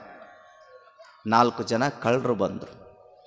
ಕಳ್ಳರಂತಾರೆ, ಏನೈತದು ಚೀಲದೊಳಗೆ ಏನದ, ಗೋಣಿ ಚೀಲದೊಳಗೆ ಏನದ? ಏನಿಲ್ಲ, ಇದು ಕುಳ್ಳದ, ಸುಮ್ಮದು ಏನೈತಿ ಕೊಡ್ತೀಯೋ ಇಲ್ಲ ಜೀವ ಕಳ್ಕೊಳ್ತೀಯೋ ಅಂತ ಕೇಳಿದಾಗ ಕೊಡೋದಿಲ್ಲ ಅಂತ ತಿಳ್ಕೊಂಡು, ನಾನು ಬಂಗಾರವನ್ನು ಕೊಡೋದಿಲ್ಲ, ಈ ಬಂಗಾರಕ್ಕಾಗಿ ನನಗ ಜನ್ಮ ಕೊಟ್ಟ ತಾಯಿಯನ್ನು ಕೊಂದೀನಿ, ನನ್ನ ಹಿಂದೆ ಹುಟ್ಟಿ ಬಂದಿರುವಂಥ ನನ್ನ ತಮ್ಮನನ್ನು ಕೊಂದೀನಿ, ನಿಮಗೆ ಈ ಬಂಗಾರ ಕೊಡೋದಿಲ್ಲ ಅಂತ ತಿಳ್ಕೊಂಡು ಬಂಗಾರದ ಮೇಲೆ ಮಲಗುತ್ತಾನೆ ಗಟ್ಟಿಯಾಗಿ ಹಿಡ್ಕೊಂಡು. ಕಳ್ಳರಂತಾರ, ನೀ ಮಲಗೆರ ಮಲಗು, ಬಿಟ್ಟರ ಬಿಡು, ಒಟ್ಟು ನಮಗೆ ಬಂಗಾರ ಕೊಡು ಅಂತ ಅವನನ್ನು ಕೊಂದು ಆ 4 ಜನ ಕಳ್ಳರು ಬಂಗಾರ ತಗೊಂಡು ಹೋದ್ರು. ಬಂಗಾರ ಹೋದ ಮೇಲೆ ಕಳ್ಳರಂತಾರ, 4 ಜನ ಅದೀವಿ, ಇರುವಂಥ ಬಂಗಾರವನ್ನು 4 ಭಾಗವನ್ನಾಗಿ ಮಾಡೋಣ, 4 ಭಾಗ ಮಾಡೋಣ, ಒಂದು ಭಾಗ ನಿನಗ, ಒಂದು ಭಾಗ ನನಗ, ಹಿಂಗೆ 4 ಭಾಗಗಳನ್ನಾಗಿ ಮಾಡಿ ಬಂಗಾರವನ್ನು ತೆಗೆದುಕೊಳ್ಳೋಣ ಅಂತ ಯಾವಾಗ 4 ಜನ ಮಾತಾಡಿದ್ರು, ಅವಾಗ ಆಯ್ತು ಅಂತ ಎಲ್ಲರೂ ಒಪ್ಪಿಕೊಂಡ್ರು. ಅಂದಮೇಲೆ ಕೆಲವಿಷ್ಟರು, 2 ಕಳ್ಳರಂತಾರ, ಈ ಬಂಗಾರವನ್ನು ಹಾಗೆ ತಗೊಳ್ಳೋದು ಬೇಡ, ಈ ಬಂಗಾರವನ್ನು ಹಾಗೆ ತಗೊಳ್ಳೋದು ಬೇಡ, ಸಿಹಿಯನ್ನು ತಂದು ಸಿಹಿಯನ್ನು ಹಂಚಿ ಬಹಳ ಸಂತಸದಿಂದ ಖುಷಿಯಿಂದ ಬಂಗಾರವನ್ನು ತೆಗೆದುಕೊಳ್ಳೋಣ ಅಂತ ಕಳ್ಳರು ಮಾತಾಡ್ತಾರೆ. 2 ಕಳ್ಳರು ಬಂಗಾರದ ಹತ್ರ ಉಳ್ಕೊಂಡ್ರು. 2 ಕಳ್ಳರು ಎಲ್ಲಿಗೆ ಹೋದ್ರು ಅಂದ್ರೆ ಮಾರ್ಕೆಟಿಗೆ ಬಂದರು. ಮಾರ್ಕೆಟಿಗೆ ಬಂದಾಗ ಮಾರ್ಕೆಟಿನಲ್ಲಿರುವಂಥ ಕಳ್ಳರಂತಾರ, ಏನಿಲ್ಲ 4 ಭಾಗ ಮಾಡಬೇಕಲ್ಲ, ಅವರಿಬ್ಬರದಾರಲ್ಲ, ಅವರಿಬ್ಬರನ್ನ ಮುಗಿಸ್ಬಿಟ್ರ, ಇಬ್ಬರಿಗೆ 2 ಭಾಗ ಮಾಡಿದ್ರೆ ನನಗೂ ಹೆಚ್ಚು ಬರ್ತದ, ನಿನಗೂ ಹೆಚ್ಚು ಬರ್ತದ ಅನ್ಕೊಂಡು ಆ ಸ್ವೀಟನ್ನು ತೆಗೆದುಕೊಂಡು ಆ ಸ್ವೀಟಿನೊಳಗ ಸಿಹಿ ಒಳಗ ವಿಷ ಬೆರೆಸಿದ್ರು. ಅವರು ಪ್ಯಾಟಿಗೆ ಬಂದವರು. ಅಲ್ಲಿರುವಂಥವ್ರಂತಾರ, ಏನಿಲ್ಲ, ಪ್ಯಾಟಿಗೆ ಹೋಗ್ಯಾರಲ್ಲ ಸಿಹಿ ತರಾಕ, ಆ ಸಿಹಿ ತರವ್ರನ್ನ ನಾವು ಸ್ನಾನ ಮಾಡೀವಿ ಅಂತ ತಿಳ್ಕೊಂಡು ಹೇಳಿ ಬಾವಿಗೆ ಕಳಿಸಿ, ಆ ಬಾವಿಯೊಳಗೆ ಇಳಿದಾಗ ಕಲ್ಲು ಎತ್ತಿ ಹಾಕಿ ಅವ್ರನ್ನ ಕೊಂದ್ರ ಅವರಿಬ್ಬರ ಸಂಪತ್ತು ನಮ್ಮ ಸೊತ್ತಕೈತಿಲ್ಲ ಅಂತ ಸ್ವಾರ್ಥ ಭಾವ ಅವ್ರಿಗೆ ಬಂತು. ಅವರು ಒಪ್ಕೊಂಡ್ರು, ಇವರು ಅಂದ್ಕೊಂಡ್ರು. ಹೋದ್ರು, ಸೀಟಿಗೆ ಹೋದವರು ಬಂದರು, ಬಂಗಾರವನ್ನು ಹಂಚ್ಕೋಬೇಕು ಅಂತ ಸಿಹಿಯನ್ನು ತಂದು ಸಿಹಿ ತಂದಿವ್ರಪ್ಪ, ಇನ್ನು ಸಿಹಿ ತಿನ್ಕೊಂತ ನಾವು ಬಂಗಾರವನ್ನು ಹಂಚೋಣ ಅಂತ ತಿಳ್ಕೊಂಡು ಇವ್ರು ಅಂದ ಮೇಲೆ ಅವ್ರಂತಾರ, ಈಗ ತಾನೇ ನಾವು ಸ್ನಾನ ಮಾಡೀವಿ, ಮೊದಲು ನೀವಿಬ್ಬರು ಹೋಗಿ ಸ್ನಾನ ಮಾಡಿಕೊಂಡು ಬರ್ರಿ, ನಾವು ಸಿಹಿ ಹಂಚಿಕೊಂಡು ಸಿಹಿ ತಿಂದು ಬಂಗಾರ ಹಂಚಿಕೊಳ್ಳೋಣ ಅಂತ ಇವರಿಬ್ಬರನ್ನು ಇಳಿಸಿದ್ರು ಬಾವಿಯೊಳಗೆ. ಮೇಲಿರೋರು ಕಲ್ಲು ಎತ್ತಿ ಹಾಕಿ ಅವ್ರನ್ನ ಕೊಂದ ಮೇಲೆ ಅವರಿಬ್ಬರು ಅಂತಾರ, ಅವರಿಬ್ಬರು ಸತ್ತ ಮೇಲೆ ಹಂಗ ಇಬ್ಬರು ಯಾಕೆ ಪಾಲು ಮಾಡಿಕೊಳ್ಳೋಣ, ಅವ್ರು ಹೆಂಗರು ಪೇಟೆಗೆ ಹೋಗಿ ಸಿಹಿ ತಂದಾರಲ್ಲ, ಆ ಸಿಹಿಯನ್ನು ತಿಂದು ನಾವು ಪಾಲು ಮಾಡಿಕೊಳ್ಳೋಣ ಅನ್ನುವಂಥ ಬುದ್ಧಿಯಿಂದ ಆ ಸಿಹಿಯನ್ನು ಅವರು ಸ್ವೀಕಾರ ಮಾಡ್ತಾರೆ.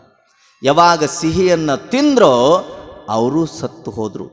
ಕೇವಲ ಒಂದು ಬಂಗಾರದ ಹಂಡೆಗಾಗಿ 7 ಜನ ಜೀವವನ್ನು ಕಳ್ಕೊಳ್ತಾರಂದ್ರ ಬಂಗಾರ ಅನ್ನುವಂಥ ಆಸೆಯ ಪ್ರವೃತ್ತಿ ನಮ್ಮಲ್ಲಿ ಸೃಷ್ಟಿ ಆದರೆ ಅನಾಹುತಗಳಾಗಿ ಹೋಗಿಬಿಡ್ತಾವ ಅನ್ನೋದಕ್ಕಾಗಿ ಆಸೆ ರೋಷಗಳು ಇವೆಂದೂ ಸಹಿತ ಜೀವನದಲ್ಲಿ ಬರಬಾರದು ಅನ್ನುವಂಥ ಸಿದ್ಧಾಂತ ಅದು ಶರಣರ ಸಿದ್ಧಾಂತ. ಈ ಆಸೆ ರೋಷ ಇವೆರಡೂ ಮನುಷ್ಯನಿಗೆ ಬರಬಾರದು. ಆಸೆ ಯಾವುದು ಇರಬೇಕು ನಮ್ದಂದ್ರೆ ಸದಾಕಾಲ ಲಿಂಗ ಪೂಜೆಯನ್ನು ಮಾಡಬೇಕನ್ನುವಂಥ ಆಸೆ ಇರಬೇಕು. ಸದಾಕಾಲ ಮಹಾತ್ಮರ ದರ್ಶನ ಮಾಡಿಕೊಳ್ಬೇಕನ್ನುವಂಥ ಆಸೆ ಉತ್ಪತ್ತಿ ಆಗಬೇಕು. ಬಂಗಾರ ಗಳಿಸ್ಬೇಕು, ಬೆಳ್ಳಿ ಗಳಿಸ್ಬೇಕು, ಆಸ್ತಿ ಗಳಿಸ್ಬೇಕು, ಒಳ್ಳೆಯ ಮನೆಯನ್ನು ಕಟ್ಟಬೇಕನ್ನುವಂಥ ಆಸೆಯನ್ನು ಹೊಂದಿದರೆ ಸಾಲದು. ಆ ಆಸೆ ಏನೆಲ್ಲ ಮಾಡಕ್ಕೆ ಹಚ್ಚುತ್ತೆ. ಅದೇ ಆಸೆಯನ್ನು ಬಿಟ್ಟು ದೇವರನ್ನು ಕಾಣಬೇಕನ್ನುವಂಥ ಆಸೆ ಇಟ್ಕೊಳ್ಬೇಕು. ಸದಾಕಾಲ ಅಂಗದ ಮೇಲಿರುವಂಥ ಲಿಂಗವನ್ನ ಪೂಜೆ ಮಾಡಬೇಕನ್ನುವಂಥ ಆಸೆ ಉತ್ಪತ್ತಿ ಆಗಬೇಕು. ಚಲೋ ಭಾವನೆಯಿಂದ ನಿರ್ಮಲವಾದ ಮನಸ್ಸಿನಿಂದ ಇನ್ನೊಬ್ಬರಿಗೆ ಒಳಿತನ್ನ ಮಾಡಬೇಕು ಅನ್ನುವಂಥ ಆಸೆ ಇಟ್ಕೊಳ್ಬೇಕಂತೆ. ದೇವರು ಯಾವುದಕ್ಕೆ ಒಲಿತಾನೆ? ಯಾವುದಕ್ಕೆ ಒಲಿತಾನ್ರಿ? ಯಾವುದಕ್ಕೆ ಒಲಿತಾನ ದೇವರು ಅಂದ್ರ, ಅವನಿಗೆ ಕೋರೆಯ ಮೀಸೆಯನ್ನ ಮಾಡಿಕೊಟ್ರ ಬೆಳ್ಳಿಯೊಳಗ ಒಲಿತಾನ ಅಂತ ತಿಳ್ಕೊಳ್ಬೇಡ್ರಿ. ಬೆಳ್ಳಿಯ ಕಣ್ಬೊಟ್ಟನ ಮಾಡಿಕೊಟ್ರ ದೇವರು ಒಲಿತಾನ ಅಂತ ನೀವು ತಿಳ್ಕೊಬೇಡ್ರಿ. ದೇವರು ಯಾವುದಕ್ಕೆ ಒಲಿತಾನಂದ್ರ, ನಿರ್ಮಲವಾದ ಮನಸ್ಸಿನಿಂದ ದೇವರನ್ನ ಭಕ್ತಿಯಿಂದ ಪೂಜಿಸಿದರೆ ದೇವರು ಒಲಿತಾನೆ. ಹೊರತಾಗಿ ಸಂಪತ್ತನ್ನು ಕೊಟ್ಟರು ದೇವರು ಒಲೆಯಂಗಿಲ್ಲ. ದೇವರು ಒಲೆಯಂಗಿಲ್ಲ. ಅದಕ್ಕೆ ದೇವರನ್ನ ಒಲಿಸ್ಕೊಳ್ಬೇಕಾದ್ರೆ ಬಂಗಾರ, ವಜ್ರ, ವೈಡೂರ್ಯ, ಭೂಮಿ ಕೊಟ್ರ, ಬಟ್ಟಿ ಕೊಟ್ಟರು ದೇವರು ಒಲಿತಾನ ಅಂದ್ರೆ ಅದು ಸುಳ್ಳು.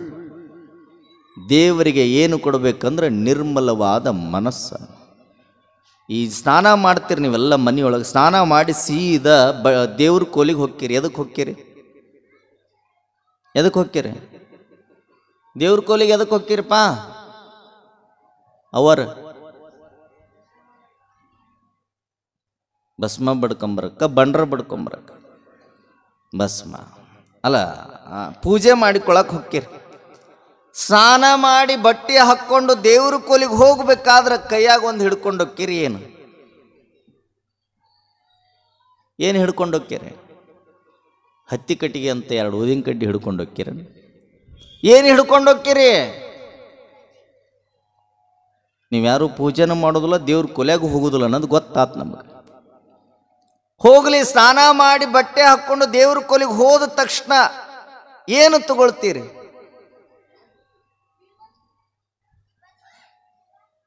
ಈ ಬತ್ತಿ, ಊದು ಬತ್ತಿ 2 ತಗೊಂಡು ಬೆಳಗ್ತೀವಿ. ದೇವ್ರ ಕೋಲ್ಯಾಗ ನೀವು ಫಸ್ಟ್ ಹೋಗಬೇಕಾದ್ರೆ ಕೈಯಾಗ ಒಂದು ಚರಿಗೆ ಇರ್ತದ. ಇರ್ತೈತಿಲ್ಲ? ಚರಿಗೆ ಇರೋದಿಲ್ಲ. ಚರಿಗೆಯಾಗ ಏನಿರ್ಬೇಕು? ಏನು? ನೀರು. ಸ್ನಾನ ಮಾಡಿ ಬಟ್ಟೆ ಹಾಕ್ಕೊಂಡು ಕೈಯಾಗ ಒಂದು ತಂಬಿಗೆ ಹಿಡ್ಕೊಂಡು ಆ ತಂಬಿಗೆ ಒಳಗೆ ನೀರು ತಗೊಂಡು ಹೋಗಿ ಪೂಜೆ ಮಾಡಕ್ಕೆ ಹೊಕ್ಕಿರಲ್ಲ. ಒಳಗೆ ಕಾಲಿಡೋರು ವಿಚಾರ ಮಾಡಬೇಕು, ನೀರು ಇರ್ಲಿ ಬಿಡ್ಲಿ, ಮೊದಲ ನೀ ಅಲ್ಲಿರು, ಆಮೇಲೆ ನೀರು. ಮೊದಲ ನೀರು, ಆಮೇಲೆ ನೀರು.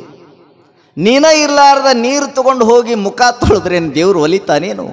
ಒಲಿಯೋದಿಲ್ಲ. ಅದಕ್ಕೆ ಹೇಳ್ತಾನೆ ಭಗವಂತ, ಯಾವುದಕ್ಕೆ ಒಲಿತಾನಂದ್ರೆ ಬಸವಣ್ಣ ಹೇಳ್ತಾನೆ, ನಾದ ಪ್ರಿಯ ಶಿವನೆಂಬರು ನಾದ ಪ್ರಿಯ ಶಿವನಲ್ಲವಯ್ಯ. ವೇದ ಪ್ರಿಯ ಶಿವನೆಂಬರು ವೇದ ಪ್ರಿಯ ಶಿವನಲ್ಲವಯ್ಯ. ನಾದವ ಮಾಡಿದ ರಾವಣಂಗೆ ಅರೆ ಆಯುಷ್ಯವಾಯಿತು, ವೇದವನೋದಿದ ಬ್ರಹ್ಮನ ಸಿರ ಹೋಯಿತು. ನಾದಪ್ರಿಯನೂ ಅಲ್ಲ, ವೇದಪ್ರಿಯನೂ ಅಲ್ಲ, ಭಕ್ತಿಪ್ರಿಯ ನಮ್ಮ ಕೂಡಲ ಸಂಗಮ ದೇವ ಅಂತ ಬರೀತಾನೆ. ದೇವರ ಮುಂದೆ ಕುಳಿತು ಸಂಗೀತವನ್ನು ಹಾಡಿದರೆ ದೇವರು ಒಲಿಯೋದಿಲ್ಲ. ದೇವರ ಮುಂದೆ ಕುಳಿತುಕೊಂಡು ಮಡಿ ಉಟ್ಟುಕೊಂಡು 3 ಹೊತ್ತು ಸ್ನಾನ ಮಾಡಿ ದೇವರ ಮುಂದೆ ವೇದಗಳನ್ನು ಓದಿದ್ರೆ ದೇವರು ಒಲಿಯೋದಿಲ್ಲ. ಹಾಡಿದ್ರೆ ಒಲಿಯೋದಿಲ್ಲ, ವೇದಗಳನ್ನು ಓದಿದ್ರೆ ಒಲಿಯೋದಿಲ್ಲ. ಒಲಿಯೋದು ಎದಕ್ಕಂದ್ರೆ ನಿರ್ಮಲವಾದ ಮನಸ್ಸನ್ನು ಇಟ್ಕೊಂಡು ಆ ಮನಸ್ಸಿನೊಳಗೆ ಯಾವುದೇ ಆಸೆ ಆಕಾಂಕ್ಷೆಗಳನ್ನ ರೋಷಗಳನ್ನು ಇಟ್ಕೊಳ್ಳಾರ್ದ ನಿರ್ಮಲವಾದ ಮನಸ್ಸಿನಿಂದ ಭಕ್ತಿಯಿಂದ ದೇವರನ್ನ ಪ್ರಾರ್ಥನೆ ಮಾಡಿದ್ರೆ ಆ ದೇವರು ನಮಗೆ ಒಲಿತಾನ. ಎಲ್ಲ ಇಟ್ಕೊಂಡು ಏನಾರ ಪ್ರಾರ್ಥನಾ ಮಾಡಿದ್ರೆ ಅವು ಒಲಿಯಂಗಿಲ್ಲ, ಜಾಡ್ಸಿ ಒದಿತಾನ. ದೇವ್ರ ಕಡೆಯಿಂದ ನಾವು ಒದಿಸ್ಕೋಬಾರ್ದು ಅಂದ್ರೆ ನಿಮ್ಮ ಮನಸ್ಸು ಚಲೋ ಇಟ್ಕೊಂಡು ಆಸೆ ಆಮಿಷಗಳಿಂದ ದೂರ ಉಳ್ಕೊಂಡು ಪ್ರೀತಿಯಿಂದ ಭಕ್ತಿಯಿಂದ ಧ್ಯಾನವನ್ನು ಮಾಡಿದರೆ ದೇವರ ಒಲುಮೆ ಆಕ್ಕೈತಿ ಅಂತ ತಿಳ್ಕೊಂಡು ಎಲ್ಲ ದಾರ್ಶನಿಕರ ಅಭಿಪ್ರಾಯ. ಹಾಗಾಗಿ ಇನ್ನು ಮೇಲೆ ಯಾರೂ ಆಸೆ ಮಾಡಬೇಡ್ರಿ, ಆಸೆ ಮಾಡಬೇಡ್ರಿ. ನನ್ನ ಮಗಳು ನೌಕರಿ ಮಾಡ್ಬೇಕನ್ನುವಂಥ ಆಸೆಯನ್ನು ಬಿಟ್ಟು ಹಾಕ್ರಿ. ನನ್ನ ಮಗಳಿಗೆ ಚಲೋ ವರ ಸಿಗಬೇಕನ್ನುವಂಥ ಆಸೆಯನ್ನು ಬಿಟ್ಟು ಹಾಕ್ರಿ. ನನ್ನ ಮಗ ನೌಕರಿ ಮಾಡ್ಬೇಕನ್ನುವಂಥ ಆಸೆ ಬಿಟ್ಟು ಹಾಕ್ರಿ. ನನಗೆ ಆಯುಷ್ಯ ಬೇಕು ಅಂತ ತಿಳ್ಕೊಂಡು ಆಸೆ ಇಟ್ಕೊಂಡು ಬದುಕಕ್ಕೆ ಹೋಗಬೇಡ್ರಿ.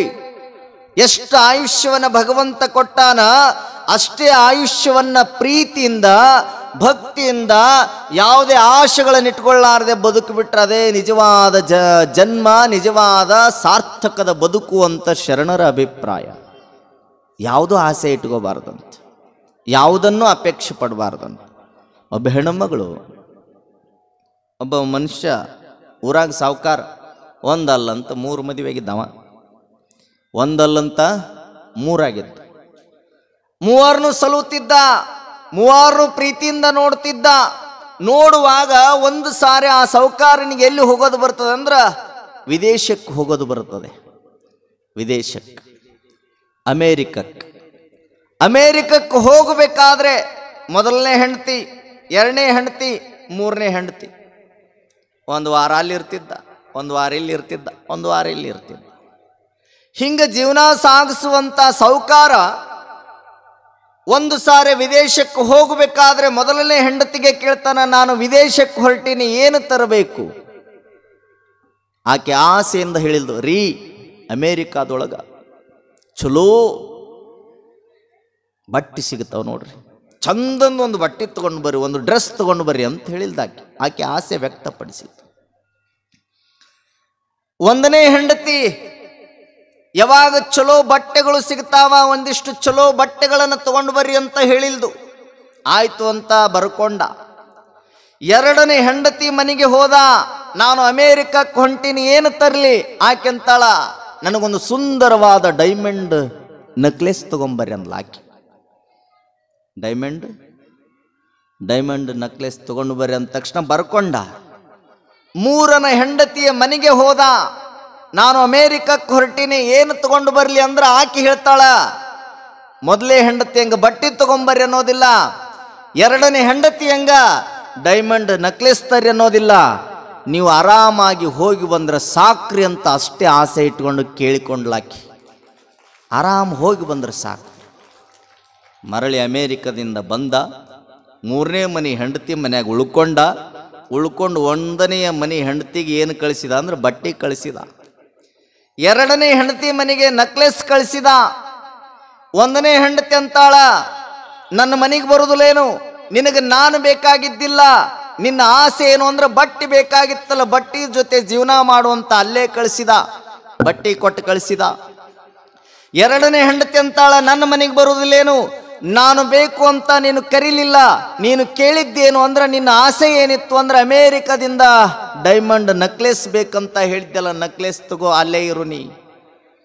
ಮತ್ತು ಆಕಿ ಮನೆಯಾಗ ಯಾಕೆ ಕುಳಿತಿ ಅಂತ ಇಬ್ರು ಕೇಳಿದ್ರೆ, ಹೋಗುವಾಗ ನಿಮ್ಮಂತೆ ಆಸೆಯನ್ನು ಇಟ್ಕೊಂಡು ಅದನ್ನು ತಗೊಂಡು ಬಾ ಇದನ್ನು ತಗೊಂಡು ಬಾ ಅಂತ ಕೇಳಲಿಲ್ಲ, ಹೋಗಿ ಬಂದ್ರೆ ಸಾಕ್ರಿ ಸುರಕ್ಷಿತವಾಗಿ ಅಂತ ಇಷ್ಟೇ ಆಕೆ ಹೇಳಿಲ್ದಲ್ಲ, ಅದಕ್ಕೆ ನಾನು ಶಾಶ್ವತವಾಗಿ ಆಕಿ ಮನೆಯೊಳಗನ ಉಳಿತೀನಿ, ನಿಮ್ಮ ಮನೆಗೆ ಬರೋದಿಲ್ಲ ಅಂತ ತಿಳ್ಕೊಂಡು ಗಂಡನಾದವನು 3ನೇ ಹೆಂಡತಿ ಮನೆಯೊಳಗೆ ಹೆಂಗೆ ಉಳ್ಕೊಂಡ, ನಾವು ದೇವರ ಗುಡಿಯ ಮುಂದೆ ಕುಳಿತಾಗ ಅದನ್ನು ಕೊಡು ಭಗವಂತ ಇದನ್ನು ಕೊಡು ಭಗವಂತ ಅನ್ನುವ ಬದಲು ನಿನ್ನ ಆಶೀರ್ವಾದ ಒಂದು ಸಾಕು ಅನ್ನುವಂಥ ಭಾವ ನಮ್ಮಲ್ಲಿ ಬಂದರೆ ಸದಾ ಕಾಲ ನಮ್ಮ ಮನೆಯೊಳಗನೆ ಭಗವಂತ ಇರುತ್ತಾನೆ ಅನ್ನುವಂಥ ಭಾವ ಬರಬೇಕು. ಅಂದಾಗ ಮಾತ್ರ ಜೀವನ ಸಾರ್ಥಕ ಅನ್ನುವಂಥ ಮಾತನ್ನು ನಾವು ತಿಳ್ಕೊಳ್ತೇವೆ. ಅದಕ್ಕೆ ಯಾವತ್ತೂ ಸಹಿತ ಮನುಷ್ಯನಿಗೆ ಆಸೆ ಆಮಿಷಗಳು ಬರಬಾರ್ದು, ರೋಷಗಳು ಬರ್ತಾವೆ. ಆಸೆ ಹುಡ್ತಿ ಅಂದ್ರೆ ರೋಷ ಬರ್ತದೆ, ಆ ರೋಷದಿಂದ ಅನಾಹುತಗಳಾಗ್ತವೆ. ಅದಕ್ಕೆ ಅವೆರಡುಗಳನ್ನು ಬಿಟ್ಟು ಭಕ್ತಿ ಅನ್ನುವಂಥದ್ದನ್ನು ಇಟ್ಕೊಂಡು ಭಕ್ತಿ ಅನ್ನುವಂಥ ಕೂಸಿನ ಮುಖಾಂತರ ನಾವು ಭಗವಂತನನ್ನು ಕಾಣಬೇಕು ಅನ್ನುವಂಥದ್ದನ್ನು ನಮ್ಗೆ ಅಲ್ಲಮ ಪ್ರಭುದೇವರ ಅಭಿಪ್ರಾಯ. ಹಾಗಾಗಿ ಎಲ್ಲ ಶರಣರ ಸಿದ್ಧಾಂತಗಳೇ ಒಟ್ಟಾರೆ ನಿರ್ಮಲವಾದ ಮನಸ್ಸಿನೊಳಗ ಯಾವುದೇ ಆಸೆಗಳನ್ನು ತಂದುಕೊಳ್ಬೇಡಿ, ಸದಾಕಾಲ ಭಗವಂತನನ್ನು ಇಟ್ಕೊಂಡು ಬದುಕುವಂಥ ಕೆಲಸವನ್ನು ಮಾಡ್ರಿ ಅನ್ನುವಂಥ ಮಾತುಗಳನ್ನು ಭಾಳ ಸ್ಪಷ್ಟವಾಗಿ ನಮಗೆ ತಿಳಿಸಿಕೊಟ್ಟಿದ್ದಾರೆ. ಅದರಂತೆ ನಾವೆಲ್ಲರೂ ಬದುಕೋಣ ಅನ್ನುವಂಥ ಮಾತುಗಳನ್ನು ಹೇಳ್ತಾ ಇವತ್ತಿನ ಪ್ರವಚನದ ಸೇವೆಯನ್ನು ಪರಮ ಪೂಜ್ಯರ ಪಾದಕರ್ಪಣೆ ಮಾಡಿ